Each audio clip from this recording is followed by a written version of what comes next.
Hello friends, welcome to our channel.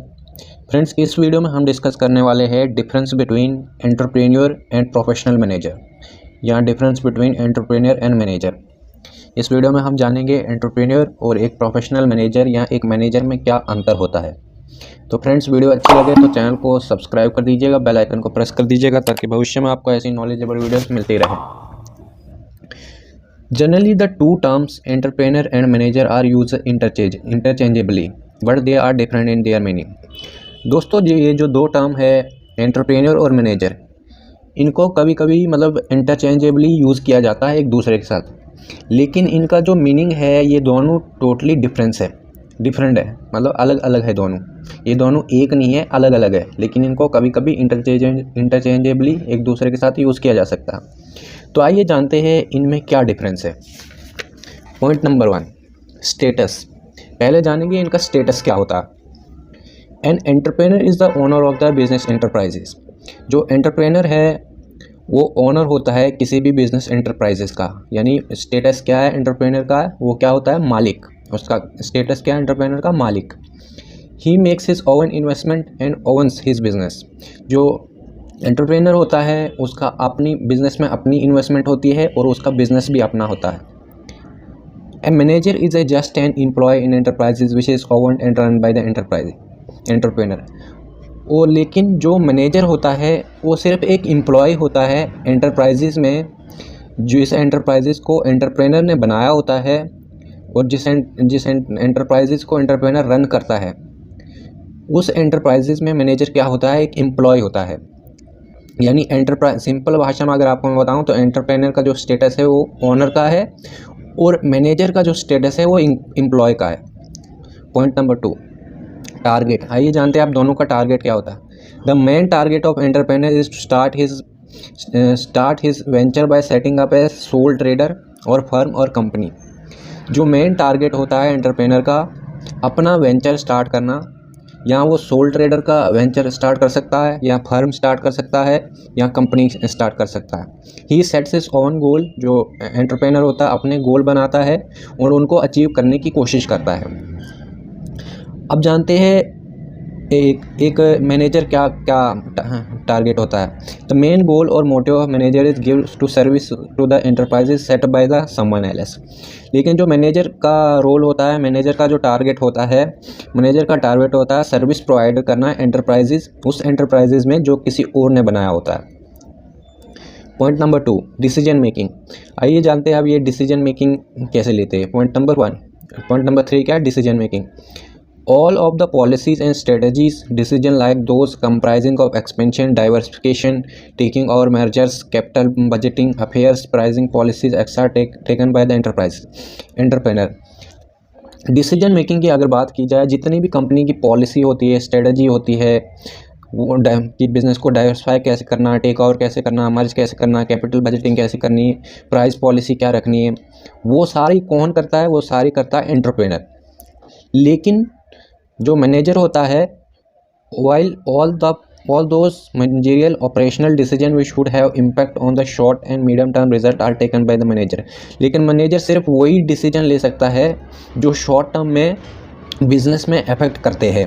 यानी जो managerial decision होते हैं और ऑपरेशनल डिसीजन होते हैं जो बिजनेस को शॉर्ट टर्म और मीडियम टर्म में अफेक्ट करते हैं, वही डिसीजन वो मैनेजर ले सकता है। पॉइंट नंबर 4 क्या है, रेक्टिफिकेशन ऑफ रॉन्ग डिसीजन। अगर कभी गलत डिसीजन हो गया तो उनको रेक्टिफाई कैसे किया जाता है। The wrong decision are taken by the entrepreneur may not be rectifiable और may result in the losses और even closure of the unit. अगर एंटरप्रेन्योर एक भी रॉन्ग डिसीजन लेता है तो उसको रेक्टिफाई नहीं किया जा सकता, उसको सही नहीं किया जा सकता है। उसके कारण उसको लॉस भी हो सकता है और ये भी हो सकता है कि उसका जो बिजनेस यूनिट है उसे क्लोज करना पड़े या वो बंद हो जाए। लेकिन whereas the wrong decision taken by manager can be amended, rectified by the entrepreneur। लेकिन अगर मैनेजर ने रॉन्ग डिसीजन ले लिया तो उसको अमेंड कर सकता है, यानी उसको चेंज कर सकता है या रेक्टिफाई कर सकता है एंटरप्रेन्योर। खुद मैनेजर उसको सही नहीं कर सकता, लेकिन जिस ऑर्गेनाइजेशन में वो मैनेजर काम करता है उस ऑर्गेनाइजेशन का एंटरप्रेन्योर उस डिसीजन को रेक्टिफाई करता है। पॉइंट नंबर 5 दोस्तों, जो पॉइंट नंबर 5 है वो है innovation. An entrepreneur innovates and exploit his own innovation commercially. दोस्तों जो एंटरप्रेनर होता है वो entrepreneur innovates exploit his innovation, जो इनोवेशन होता है उसको कमर्शियली एक्सप्लॉइट करता है और इनोवेट करता है। लेकिन a manager is merely an officer और executive who is appointed by promotion of the units.